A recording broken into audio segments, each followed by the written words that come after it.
చాలా ఇయర్స్ తర్వాత first time ఇండియాలో మా ఫ్యామిలీ అందరితో కలిసి అమ్మ వాళ్ళ ఇంట్లో అయితే ఈసారి వినాయక చవితి సెలబ్రేట్ చేసుకున్నాము.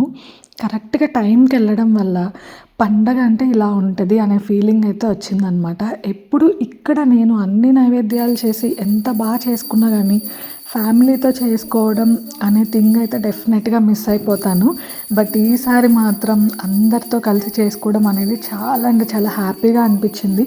అండ్ చిన్నప్పుడు మేము ఎలా చేసుకునే వాళ్ళం అవన్నీ కూడా గుర్తొచ్చాయన్నమాట. మాకు ఇక్కడ అసలు పత్రి అనేది దొరకదనమాట జర్మనీలో.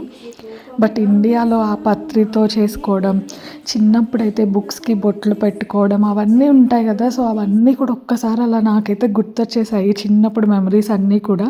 ఈసారి అయితే ఫెస్టివల్ చాలా అంటే చాలా జరిగింది. అండ్ అలాగే పెళ్ళైన తర్వాత ఇన్ని ఇయర్స్‌లో ఫస్ట్ టైం మా అమ్మకైతే నేను వాయనం ఇచ్చాను. అదేంటంటే 16 కుడుముల నోముది వాయనం అనమాట. ఈసారి నాకు చాలా అంటే చాలా హ్యాపీగా అనిపించింది. అది కూడా మా అమ్మకివ్వడం.